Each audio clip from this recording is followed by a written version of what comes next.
Sir नमस्कार। सत्सा है। क्या शुभ नाम है आपका? गौरी शंकर दास। कहाँ से आए सर? गांव बोड़ेरा, तहसील पृथ्वीपुर, जिला टीकमगढ़, मध्य प्रदेश। सर संत रामपाल जी महाराज से नाम दीक्षा लेने से पहले आप क्या भक्ति साधना करते थे? सर जी, संत रामपाल जी महाराज की शरण में आने से पहले जो समाज में पूजाएं होती थीं, जैसे नवरात्रि व्रत रखना, सभी 33 करोड़ देवी देवताओं की पूजा करना, श्राद्ध निकालना, और हमारे यहाँ ओरछा है जहाँ राम राजा का मंदिर है, वहाँ भी जाते थे। वहाँ का एक त्यौहार होता है, वहाँ त्यौहार पर जाते थे, यही करते थे। पहले जो साधनाएं आपने की उनको करने से आपको क्या लाभ मिला? सर जी, लाभ तो कोई नहीं मिला, बल्कि हानि इतनी हुई कि हमारी जो मम्मी थी, माता जी, वो जब मैं 10-12 साल का था उस समय बीमारी से ख़त्म हो गई, और चाचा भी अचानक घटना एक्सीडेंट से ख़त्म हो गए, और लाभ कोई नहीं हुआ सर जी। आप संत रामपाल जी महाराज की शरण में कैसे आए? सर जी, संत रामपाल जी महाराज की शरण में आने का कारण में हमारे गांव के पास टोड़ी खिराक है, वहाँ एक रामपाल जी महाराज के पहले नाम दीक्षा ले चुके संत रामपाल जी महाराज के भगत हैं, सालक राम भगत जी। वो हमारे यहाँ आते थे और बताते थे कि आप ये सब भक्ति जो तुम कर रहे हैं ये सही भक्ति नहीं है, और रामपाल जी महाराज से दीक्षा लो और ये भक्ति करो। तो हम नहीं सुनते थे उनकी। एक दिन क्या हुआ भगत जी सत्साई जी की, हमारे ओरछा में कनकेश्वरी देवी की भागवत चल रही थी, जिसका सीधा प्रसारण टीवी पर आता था। तो हम वो कनकेश्वरी देवी की भागवत सुन रहे थे, तो उस समय हमने टीवी ऑन करी और चैनल बदला। तो उस दिन परमात्मा की रजा मान लें आप कि वो कथा नहीं आई, लेकिन संत रामपाल जी महाराज का सत्संग चल रहा था, जिसमें रामपाल जी महाराज गीता का ज्ञान सुना रहे थे, और वो सालग्राम भगत जी हैं, वो भी बताते थे कि रामपाल जी महाराज गीता का ज्ञान एक एक श्लोक पढ़ाते हैं उंगली रख रख के। तो वो टीवी में जैसे हमने देखा, और भी 2-3 भाई थे हमारे साथ, उनसे कहा कि देखा कि देखें यही हैं वो रामपाल जी महाराज, शायद आश्रम सतलोक वाले, देखें गीता पढ़ा रहे हैं। उस समय रामपाल जी महाराज गीताध्याय 18 का 62वां श्लोक समझा रहे थे सर जी, कि हे अर्जुन, तू उस पूर्ण परमात्मा की शरण में जा, उस परमेश्वर की शरण में जा, जिसकी शरण में जाने से तू सभी शाश्वत स्थान और शाश्वत स्थान को प्राप्त होगा। तो ये समझ में आई हमारी कि अर्जुन को ये राम भगवान बताते थे कि भगवान श्री कृष्ण हैं, और भगवान श्री कृष्ण दूसरे की शरण में जाने के लिए कह रहे। तो हमने वो पूरा सत्संग देखा भगत सर जी, और उसके साथ साथ तो फिर हमने लगातार उस सत्संग को लगभग 6 माह बराबर देखा। 6 माह देखते देखते हमने जो सत्संग में गुरुजी बताते थे गीता के श्लोक, वो श्लोकों को लिख लिख के और घर पे गीता जी खोल के गीता जी से मिलाते थे। और हमारे यहाँ रामायण भी रखी है, देवी भागवत पुराण भी रखा रहता था, तो उनसे भी जो गुरुजी बताते थे उनको लिख के और फिर उससे मिलाते थे, वो बिल्कुल सही निकलता था। इसने इतना ही में भगत जी सर जी 6 माह निकल गए, और 28 मार्च 2014 को सतलोक आश्रम बरवाला हिसार आया और रामपाल जी महाराज से दीक्षा ली। सर मीडिया के कुछ लोगों द्वारा ऐसा कहा जाता है कि संत रामपाल जी महाराज से नाम दीक्षा लेने के लिए पैसे देने पड़ते हैं। सर आपने कितने पैसे दिए?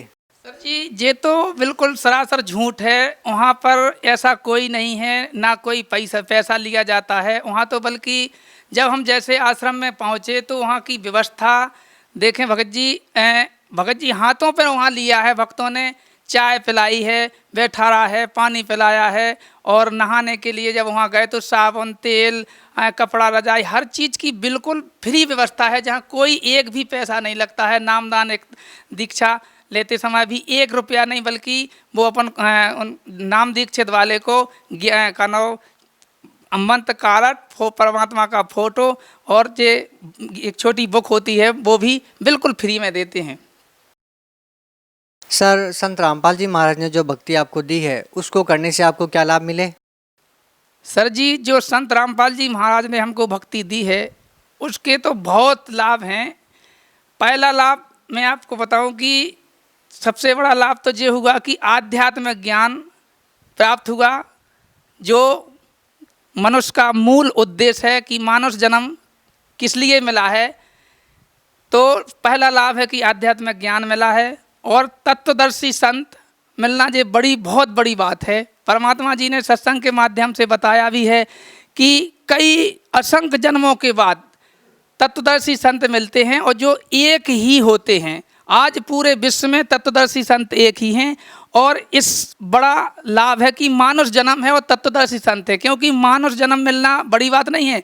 मानव जन्म मिलने के बाद भी यदि तत्वदर्शी संत भी नहीं मिले तो ये मानव जन्म मिलने का कोई मतलब नहीं है।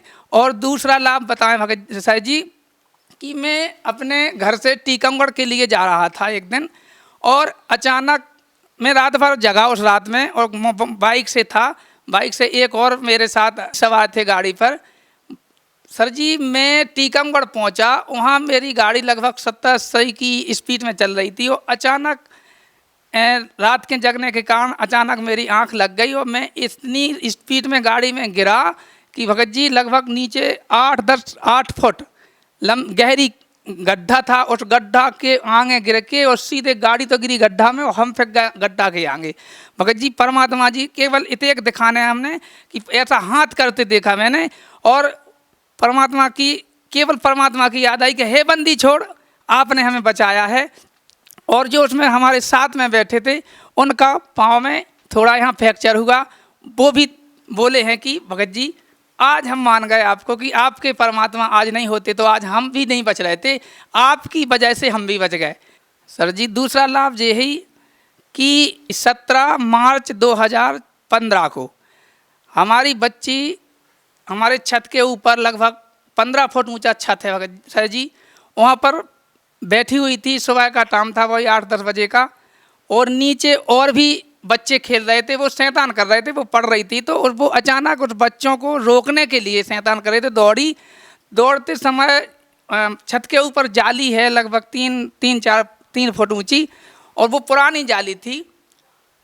सर जी जैसी बच्ची अचानक उस जाली को हाथ लगाया और उसको रोका, उनको हाथ से रोका कि शैतान नहीं करो, तो सर जी वो जाली एकाएक पूरी टूटी और बच्ची लगभग 15-16 फुट नीचे जाके गिरी। बच्ची के ऊपर 25-30 गुम्मा भी गिरे हैं और बच्ची जाके बिल्कुल उसने आँख निकाल दी और बच्ची बिल्कुल, क्या बताएं भगत जी, बच्ची ख़त्म हो चुकी थी। हम सामने देख रहे थे भगत सर जी, हमने बच्ची को उठाया, बच्ची ने आँख निकाल दी थी, बच्ची के मुंह पर फंसू कर निकल आया था और गांव के दौड़े आवाज़ हुई, वहाँ तक देखा कि बच्ची तो ख़त्म हो गई। तो और जो विरोधी थे, विरोधी तो होता ही हैं हर जगह, बोले ठीक देखना, ये बड़े रामपाल जी महाराज की भक्ति करते थे, वो बच्ची ख़त्म हो गई, अब जिंदा कर दे वे रामपाल जी तो जाने। भगत जी हम सर जी हम बच्ची को उठा के हमने कही हे परमात्मा बच्ची ख़त्म हो जाए तो हम भी अभी जान गंवा देंगे।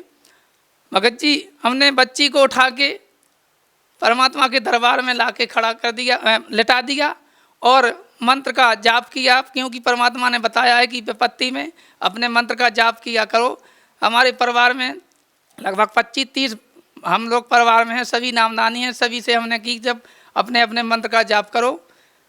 सर जी 15-20 मिनट हम लोग जाप करते रहे, बच्ची बिल्कुल शांत रूप में पड़ी, बिल्कुल ख़त्म हो चुकी थी, आँख निकाल दी थी। 15-20 मिनट में सर जी बच्ची ने थोड़ी आँख मिलमिलाई है, आँख हिली, तब थोड़ी हमें लगा कि हाँ अब बच्ची जिंदा होती है। हमने कही ये बंदी छोड़ सतगुरु रामपाल जी महाराज की जय।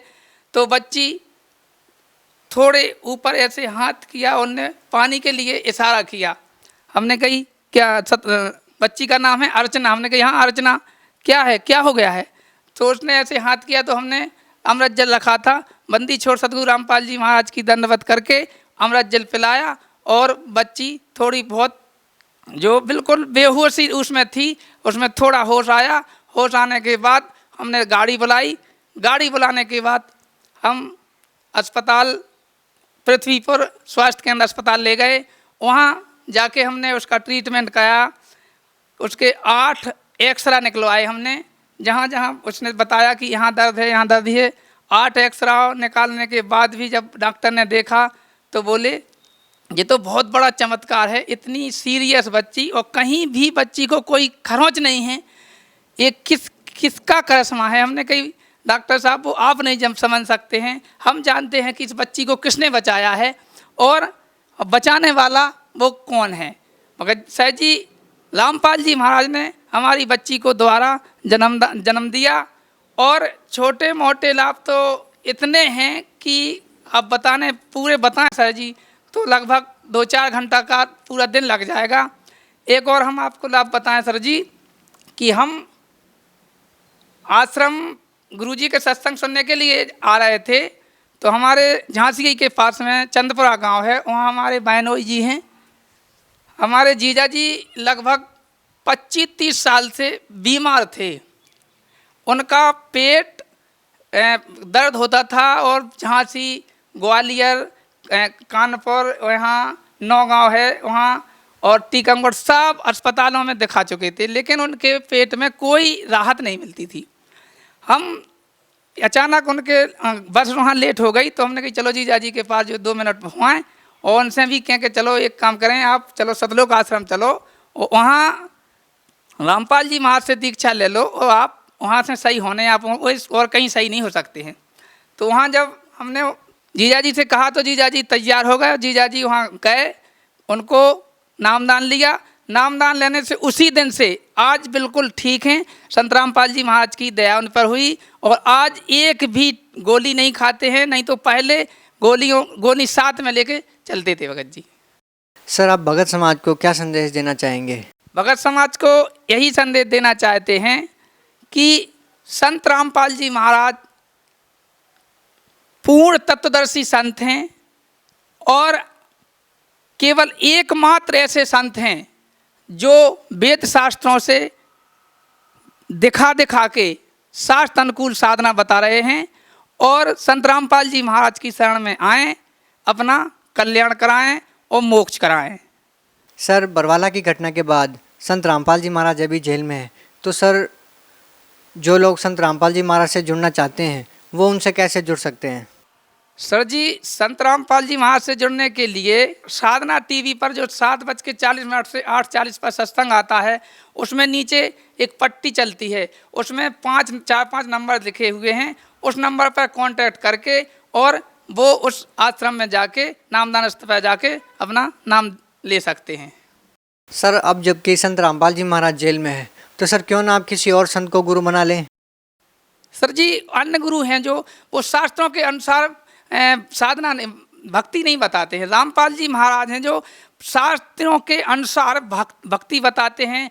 4 वेद, 6 शास्त्र, गीता, पुराण, बाइबल, कुरान सभी से मिला के पढ़ा के ज्ञान देते हैं। और गीता अध्याय 16 के श्लोक 23-24 में लिखा है कि जो शास्त्र विधि को त्याग कर मनमाना आचरण करता है, ना उनको सुख, ना शांति, ना सिद्धि, ना गति कुछ नहीं होती है।